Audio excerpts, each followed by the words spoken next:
But I think this quote said it best when like everybody's talking about like seeding or whatever, because like you know what like when obviously Iowa State came out as the final number one seed overall, and you know people were gonna be like, oh my god, this is the most perfect time for Iowa State to lose, whatever.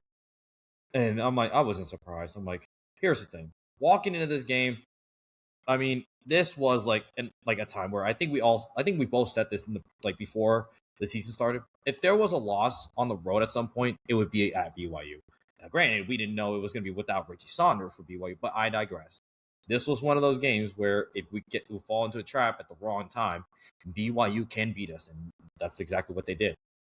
That's exactly what happened right here. And like coming off of the week that we just had previous, coming off an emotional week where everybody just felt like the sky was falling after losing to TCU.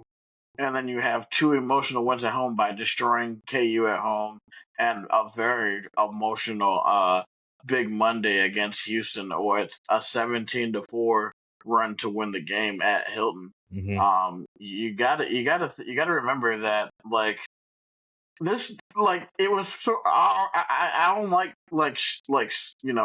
saying that that's a loss, but I figured I was like this is setting up for like a huge this game for us to be a huge letdown, and you sort of saw like as the reaction from everybody last night. Um, like some people think that we didn't live up to expectations, but you got well, like we were talking about it. We're starting to do one thing. We're starting to do on the Believe in Iowa State podcast. We're starting to do game watches. So we did a game where our first game watch last night with Cody and I in the space. So make sure to join us Twitter spaces from Mm-hmm. going forward. Yeah. But like I mean, you want to talk about just like what are you concerned with how Iowa State's playing, or like because here I'll tell you how I'm feeling.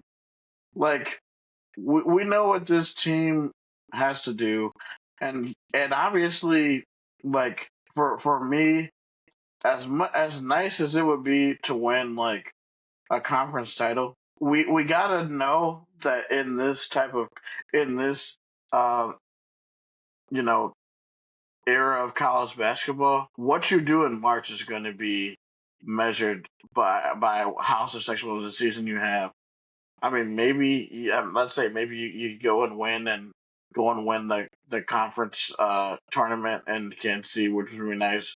But honestly, if you like have this gaudy of a record and you don't at least make it to like the Sweet 16 or the Elite Eight, like then I feel like then that makes it a disappointing season.